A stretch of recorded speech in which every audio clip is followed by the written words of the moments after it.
ನಮಸ್ಕಾರ ಸ್ನೇಹಿತರೆ, ಮತ್ತೆ ರಾಜ್ಯದ ಮುಖ್ಯವಾದ ಮಾಹಿತಿಗಳನ್ನು ಡೀಟೇಲ್ ಆಗಿ ನೋಡೋಣ. ಕಾಂಗ್ರೆಸ್ ಸರ್ಕಾರ 2 ವರ್ಷ ಪೂರೈಸಿದ ಹಿನ್ನೆಲೆಯಲ್ಲಿ ಹೊಸಪೇಟೆಯಲ್ಲಿ ಸರ್ಕಾರದ ಸಾಧನಾ ಸಮಾವೇಶ. ಇದೇ ವಿಚಾರಕ್ಕೆ 2 ವರ್ಷದಲ್ಲಿ ನೀವು ಲೂಟಿ ಹೊಡೆದಿದ್ದು ಬಿಟ್ರೆ ಬೇರೇನು ಸಾಧನೆ ಮಾಡಿದ್ದೀರಿ ಎಂದು ಎಚ್ ವಿಶ್ವನಾಥ್ ಅವರು ಗರಂ ಆಗಿದ್ದಾರೆ. ಮತ್ತೊಂದೆಡೆಯಲ್ಲಿ ಇದು ಸಾಧನಾ ಸಮಾವೇಶವೋ ಅಥವಾ ಸಿಎಂ ಸಿದ್ದರಾಮಯ್ಯನವರ ಬಿಲ್ಗೊಡೆಯ ಸಮಾರಂಭವೋ ಎಂದು ಆರ್ ಅಶೋಕ್ ಅವರು ಲೇವಡಿ ಮಾಡಿದ್ದಾರೆ. ಮತ್ತೊಂದೆಡೆಯಲ್ಲಿ ನಿಮ್ಮದು ಹೇಳಿಕೊಳ್ಳುವ ಸಾಧನೆ ಏನಿದೆ, ಮೂಡ ಹಗರಣ, ವಾಲ್ಮೀಕಿ ಹಗರಣ, ಸಾಕಷ್ಟು ಸಾಧನೆ ನಿಮ್ಮದಾಗಿದೆ ಎಂದು ಪ್ರತಾಪ್ ಸಿಂಹ ಅವರು ಕೂಡ ವಾಗ್ದಾಳಿ ಮಾಡಿದ್ದಾರೆ. ಎಲ್ಲ ಮಾಹಿತಿ ನೋಡೋಣ. ಇನ್ನು ರಾಜ್ಯದ ಜನತೆಗೆ ಡಿಕೆ ಶಿವಕುಮಾರ್ ಅವರ ಗುಡ್ ನ್ಯೂಸ್, ಭೂ ಗ್ಯಾರಂಟಿ ಯೋಜನೆ ಜಾರಿಗೆ. ಮತ್ತೊಂದೆಡೆಯಲ್ಲಿ ಬಿಜೆಪಿ ನಾಯಕರ ಹೇಳಿಕೆಗೆ ತಿರುಗೇಟು. ಇದೆರಡುವೆ ಗೃಹಲಕ್ಷ್ಮಿ ಯೋಜನೆ ಹಣ ಯಾವಾಗ ಹಾಕುತ್ತೀರಿ ಎನ್ನುವ ಮಾಧ್ಯಮದವರ ಪ್ರಶ್ನೆಗೆ ಶಾಕಿಂಗ್ ಹೇಳಿಕೆ ಕೊಟ್ಟಿದ್ದಾರೆ. ಏನಿದು ಮಾಹಿತಿ ನೋಡೋಣ. ಎಲ್ಲ ಸುದ್ದಿಗಳನ್ನು ಡೀಟೇಲ್ ಆಗಿ ನೋಡೋಣ. ಅದಕ್ಕಿಂತ ಮೊದಲು ನೀವು ನಮ್ಮ ಚಾನಲ್ಗೆ ಮೊದಲು ಬಾರಿ ಭೇಟಿ ಕೊಡ್ತಾ ಇದ್ರೆ ದಯವಿಟ್ಟು ಸಬ್ಸ್ಕ್ರೈಬ್ ಆಗಿ, ಪಕ್ಕದಲ್ಲಿ ಒಂದು ಗಂಟೆ ಕಾಣಿಸುತ್ತೆ ಅದು ಕೂಡ ಒತ್ತಿದ್ರೆ ರಾಜ್ಯದ ಮುಖ್ಯವಾದ ಮಾಹಿತಿಗಳು ನಿಮಗೆ ಸಿಗುತ್ತವೆ. ಈ ಒಂದು ವಿಡಿಯೋಗೆ ಲೈಕ್ ಮಾಡಿ ಮತ್ತು ದಯವಿಟ್ಟು ವಿಡಿಯೋ ಪೂರ್ತಿಯಾಗಿ ನೋಡಿ.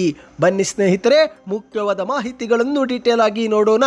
ಈಗ ರಾಜ್ಯದಲ್ಲಿ ಕಾಂಗ್ರೆಸ್ ಸರ್ಕಾರವು ಅಧಿಕಾರಕ್ಕೆ ಬಂದು 2 ವರ್ಷ ಪೂರ್ತಿಯಾದ ಬೆನ್ನಲ್ಲೇ ಹೊಸಪೇಟೆಯಲ್ಲಿ ಕಾಂಗ್ರೆಸ್ ಸಾಧನಾ ಸಮಾವೇಶವನ್ನು ಆಯೋಜನೆ ಮಾಡಲಾಗಿದೆ. ಆದರೆ ಮತ್ತೊಂದೆಡೆಯಲ್ಲಿ ಕಾಂಗ್ರೆಸ್ ಏನು ಸಾಧನೆ ಮಾಡಿದೆ ಅಂತ ಇಷ್ಟೆಲ್ಲ ನೀವು ಸಮಾವೇಶ ಮಾಡ್ತಿದ್ದೀರಿ ಎಂದು ಬಿಜೆಪಿ ನಾಯಕರು ಆಕ್ರೋಶ ವ್ಯಕ್ತಪಡಿಸಿದ್ದಾರೆ.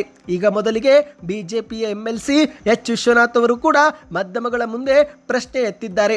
ಸರ್ಕಾರಗಳು ಸಾಧನಾ ಸಮಾವೇಶ ಮಾಡೋದು ಹೊಸದೇನಲ್ಲ, ಆದರೆ ಸಿದ್ದರಾಮಯ್ಯ ಸರ್ಕಾರ ಯಾವ ಸಾಧನೆ ಮಾಡಿದೆ ಅಂತ ಈ ಒಂದು ಸಮಾವೇಶ ಮಾಡಲಾಗುತ್ತಿದೆ ಎಂದು ಎಚ್ ವಿಶ್ವನಾಥ್ ಅವರು ಸುದ್ದಿಗೋಷ್ಠಿಯಲ್ಲಿ ಪ್ರಶ್ನೆ ಮಾಡಿದ್ದಾರೆ. ಹೆಲಿಕಾಪ್ಟರ್ನಲ್ಲಿ ತಿರುಗಾಡೋದನ್ನ ಬಿಟ್ಟು ಸಿದ್ದರಾಮಯ್ಯನವರು ಮಾಡಿದ್ದಾದ್ರೂ ಏನು? ರಾಜ್ಯದ ಮಾತು ಹಾಗಿರಲಿ, ಮೊದಲಿಗೆ ಅವರದ್ದೇ ತವರೂರು ಜಿಲ್ಲೆಯಾದ ಮೈಸೂರಿಗೆ ಅವರು ಏನು ಮಾಡಿದ್ದಾರೆ ಎಂದು ಎಚ್ ವಿಶ್ವನಾಥ್ ಅವರು ಪ್ರಶ್ನೆ ಎತ್ತಿದ್ದಾರೆ. ಮೈಸೂರಿಗೆ ಯಾಕೆ ಇವರು ಹೆಲಿಕಾಪ್ಟರ್ನಲ್ಲಿ ಬರ್ತಾರೆ? ಕಾರಲ್ಲಿ ಬಂದರೆ 1 ಗಂಟೆ 20 ನಿಮಿಷದಲ್ಲಿ ತಲುಪುತ್ತಾರೆ. ಆದರೆ ಇವರು ಹೆಲಿಕಾಪ್ಟರ್ನಲ್ಲಿ ಬರ್ತಾರೆ. ಇನ್ನು ಸಿದ್ದರಾಮಯ್ಯನವರು ತಮ್ಮ ಮನೆಯಿಂದ ಹೆಲಿಪ್ಯಾಡ್ ತಲುಪಿ ಹೆಲಿಕಾಪ್ಟರ್ನಲ್ಲಿ ಬರಲು 3 ತಾಸು ಬೇಕಾಗುತ್ತೆ.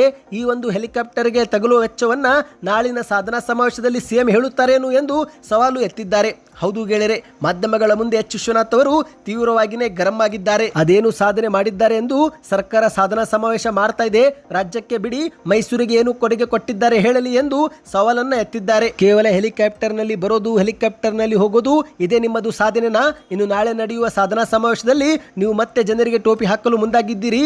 ನಾವು ಕೂಡ ಮೈಸೂರಲ್ಲಿ ಒಂದೇ ಒಂದು ಸಮಾವೇಶ ಮಾಡಿ ನಿಮ್ಮ ಬಣ್ಣ ಬಯಲು ಮಾಡುತ್ತೇವೆ ಎಂದು ಸುದ್ದಿಗೋಷ್ಠಿಯಲ್ಲಿ ಎಚ್ಚರಿಕೆ ಕೊಟ್ಟಿದ್ದಾರೆ. ಇನ್ನು ಇದೊಂದು ಕಡೆ ಆದರೆ ಮತ್ತೊಂದೆಡೆಯಲ್ಲಿ ವಿಪಕ್ಷ ನಾಯಕರಾಗಿರುವ ಆರ್ ಅಶೋಕ್ ಅವರು ಕೂಡ ವಾಗ್ದಾಳಿ ಮಾಡಿದ್ದಾರೆ. ನಾಳೆ ನಡೆಯುವ ಸಮಾವೇಶ ಸಾಧನಾ ಸಮಾವೇಶವೋ ಅಥವಾ ಸಿಎಂ ಸಿದ್ದರಾಮಯ್ಯನವರ ಬಿಲ್ ಕೊಡುಗೆ ಸಮಾರಂಭವೋ ಎಂದು ಪ್ರಶ್ನೆ ಹಾಕಿದ್ದಾರೆ. ಹೌದು ಗೆಳೆಯರೆ, ನಾಳೆ ಹೊಸಪೇಟೆಯಲ್ಲಿ ಸರಿಸುಮಾರು ಈ ಒಂದು ಸಾಧನಾ ಸಮಾವೇಶದಲ್ಲಿ 3 ಲಕ್ಷಕ್ಕೂ ಅಧಿಕ ಜನರು ಪಾಲ್ಗೊಳ್ಳುವ ನಿರೀಕ್ಷೆ ಇದೆ. ಇದೇ ಒಂದು ನಡುವೆ ವಿಪಕ್ಷ ನಾಯಕರು ಈ ಒಂದು ವಿಚಾರಕ್ಕೆ ಆಕ್ರೋಶ ವ್ಯಕ್ತಪಡಿಸಿದ್ದಾರೆ.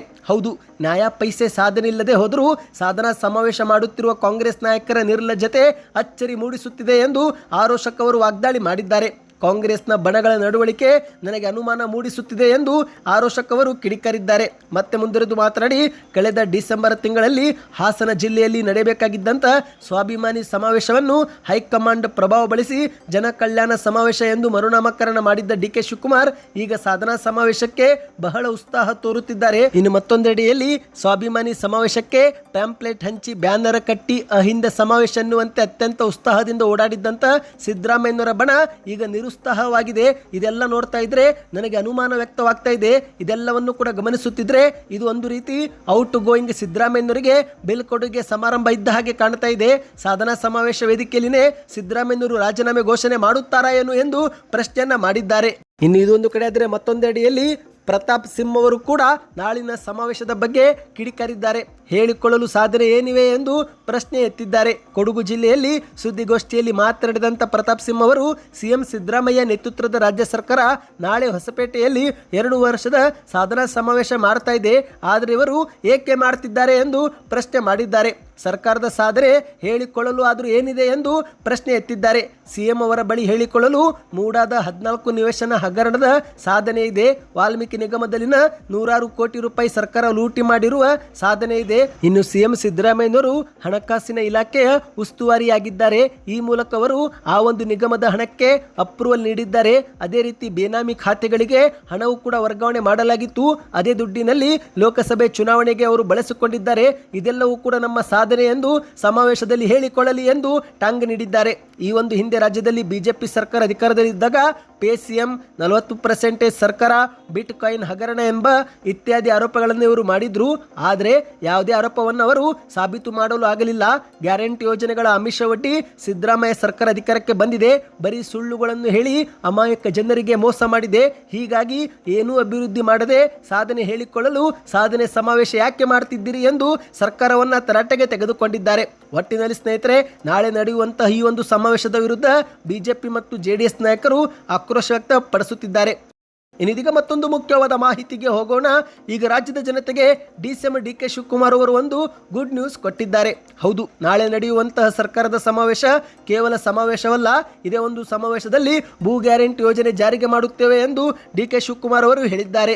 ಹೌದು ಸ್ನೇಹಿತರೆ, ನಾಳೆ ರಾಜ್ಯ ಕಾಂಗ್ರೆಸ್ ಸರ್ಕಾರವು ಕೇವಲ 2 ವರ್ಷದ ಸಂಭ್ರಮಾಚರಣೆ ಮಾಡುತ್ತಿಲ್ಲ.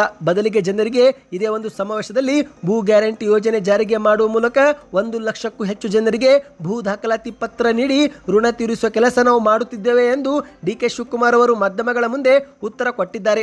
ರಾಜ್ಯ ಸರ್ಕಾರ 2 ವರ್ಷ ತುಂಬಿದೆ. ಇದೇ ಒಂದು ವಿಚಾರಕ್ಕೆ ಹೊಸಪೇಟೆಯಲ್ಲಿ ನಾವು ಸಾಧನಾ ಸಮಾವೇಶ ಮಾಡುತ್ತಿದ್ದೇವೆ ಎಂದು ಹೇಳಿದ್ದಾರೆ. 100 ವರ್ಷಗಳಲ್ಲಿ ಮಾಡಲಾಗದಂತ ಕೆಲಸವನ್ನು ನಮ್ಮ ಸರ್ಕಾರ ಕಂದಾಯ ಇಲಾಖೆ ಮೂಲಕ ಮಾಡಿ ತೋರಿಸಿದೆ. ಹೊಸ ಇತಿಹಾಸ ಬರೆಯುತ್ತಿದೆ. ಇಂದು ಪ್ರತಿಯೊಬ್ಬ ವ್ಯಕ್ತಿಗೂ ತಾನು ವಾಸವಿರುವ ಜಾಗವನ್ನು ತನ್ನದಾಗಿಸಿಕೊಳ್ಳುವ ಆಸೆ ಇದ್ದೇ ಇರುತ್ತೆ. ಪರಿಷ್ಠರು, ಹಿಂದುಳಿದವರು ಹಾಗೂ ಭೂರಹಿತರಾಗಿರುವವರು ಕಳೆದ ಹಲವು ವರ್ಷಗಳಿಂದ ದಾಖಲಿಲ್ಲದೆ ಮನೆ ಕಟ್ಟಿಕೊಂಡು ಪರದಾಡುತ್ತಿದ್ರು. ಹೀಗಾಗಿ ನಮ್ಮ ಸರ್ಕಾರ ಈಗ ಇದಕ್ಕೆ ಪರಿಹಾರ ನೀಡಿದೆ. ಒಟ್ಟು ರಾಜ್ಯಾದ್ಯಂತ 1 ಕೋಟಿಗೂ ಅಧಿಕ ಕುಟುಂಬಕ್ಕೆ ನಾವು ಭೂ ದಾಖಲಾತಿ ಹಕ್ಕುಪತ್ರ ಕೊಡುತ್ತೇವೆ ಎಂದು ಡಿಕೆ ಶಿವಕುಮಾರ್ ಅವರು ಹೇಳಿದ್ದಾರೆ. ಈ ಒಂದು ಹಿಂದೆ ಬಿಜೆಪಿ ಸರ್ಕಾರ ಕಲಬುರಗಿಯಲ್ಲಿ 20 ಕೋಟಿ ಖರ್ಚು ಮಾಡಿ ದಾಖಲೆ ನೀಡುತ್ತೇವೆ ಎಂದು ಕಾರ್ಯಕ್ರಮ ಮಾಡಿದ್ರು. ಆದರೆ ಇದನ್ನು ಕಾರ್ಯರೂಪಕ್ಕೆ ಹೇಗೆ ತರಬೇಕು ಎಂದು ತಿಳಿಯದೆ ಯೋಜನೆ ಕೈಬಿಟ್ರು. ಆದರೆ ಇದೀಗ ನಮ್ಮ ಕಾಂಗ್ರೆಸ್ ಸರ್ಕಾರ ಸಚಿವ ಕೃಷ್ಣ ಬೈರೇಗೌಡ ಮತ್ತು ಅವರ ಅಧಿಕಾರಿಗಳ ತಂಡ ಅಧ್ಯಯನ ಮಾಡಿ ಇದಕ್ಕೆ ಶಾಶ್ವತ ಪರಿಹಾರ ನೀಡಿದೆ ಎಂದು ಡಿಕೆ ಶಿವಕುಮಾರ್ ಅವರು ತಿಳಿಸಿದ್ದಾರೆ. ಇದೇ ನಡುವೆ ಮತ್ತೆ ಮುಂದುವರೆದು ಬಿಜೆಪಿ ನಾಯಕರ ಟೀಕೆಗಳಿಗೂ ಕೂಡ ತಿರುಗೇಟು ಕೊಟ್ಟಿದ್ದಾರೆ. ನಾವು ಇಲ್ಲಿ ಹಂಪಿ ನೋಡಲು ಟೂರ್ಗೆ ಅಂತ ಬಂದಿಲ್ಲ. ಸರ್ಕಾರ ನೀಡಿದ ಉಚಿತ ಯೋಜನೆಗಳಿಂದ ಜನರ ಬದುಕು ಸುಧಾರಣೆ ಆಗಿರೋ ಬಗ್ಗೆ ವೀಕ್ಷಿಸಲು ಬಂದಿದ್ದೇವೆ ಎಂದು ಡಿಕೆ ಶಿವಕುಮಾರ್ ಅವರು ವಿಪಕ್ಷಗಳ ಟೀಕೆಗೆ ಕೌಂಟರ್ ಕೊಟ್ಟಿದ್ದಾರೆ. ಮತ್ತೆ ಮುಂದುವರೆದು ಮಾತನಾಡಿ, ಕಾಂಗ್ರೆಸ್ ಸರ್ಕಾರ ಅಧಿಕಾರಕ್ಕೆ ಬಂದು 2 ವರ್ಷ ಪೂರ್ಣಗೊಂಡಿದೆ. ಈ ಸಂಭ್ರಮದಲ್ಲಿ ನಾವು ಇದ್ದೇವೆ. ಇದು ಬರೀ ಆಚರಣೆಯಲ್ಲ. ಈ ಸರ್ಕಾರಕ್ಕೆ ರಾಜ್ಯದ ಜನರೇ ಶಕ್ತಿಯನ್ನ ನೀಡಿದ್ದಾರೆ. ಇನ್ನು ವಿಪಕ್ಷ ಸ್ಥಾನದಲ್ಲಿರುವರು 4 ಮಾತುಗಳನ್ನು ಆಡುವ ಮೂಲಕ ಟೀಕೆ ಮಾಡುವುದು ಸಹಜ ಎಂದು ಟಾಂಗನ್ನ ನೀಡಿದ್ದಾರೆ. ಆದರೆ ಸ್ನೇಹಿತರೆ, ಇದೇ ನಡುವೆ ಮಾತನಾಡುವ ವೇಳೆ ಡಿಕೆ ಶಿವಕುಮಾರ್ ಅವರು ಒಂದು ಶಾಕಿಂಗ್ ಹೇಳಿಕೆಯೂ ಕೂಡ ಕೊಟ್ಟಿದ್ದಾರೆ. ಅದೇನೆಂದ್ರೆ, ಗೃಹಲಕ್ಷ್ಮಿ ಯೋಜನೆ ಹಣವನ್ನು ನಾವು ತಿಂಗಳು ಕೊಡ್ತೀವಿ ಅಂತ ಎಲ್ಲಿಯೂ ಕೂಡ ಹೇಳಿಲ್ಲ ಎಂದು ಮಾಧ್ಯಮಗಳ ಮುಂದೆ ಉತ್ತರವನ್ನ ಕೊಟ್ಟಿದ್ದಾರೆ. ಹೌದು, ಒಂದು ಕಡೆಯಲ್ಲಿ ಸಚಿವ ಲಕ್ಷ್ಮೀ ಹೆಬ್ಬಾಳ್ಕರ್ ಅವರು ಬಾಕಿ ಕಂತುಗಳನ್ನು ಶೀಘ್ರವೇ ಜಮೆ ಮಾಡುವ ಭರವಸೆ ಕೊಡುತ್ತಿದ್ದು, ಆದರೆ ಇದೀಗ ಮತ್ತೊಂದೆಡೆಯಲ್ಲಿ ಡಿಕೆ ಶಿವಕುಮಾರ್ ಅವರು ಒಂದು ಶಾಕಿಂಗ್ ಹೇಳಿಕೆ ಕೊಟ್ಟಿದ್ದಾರೆ.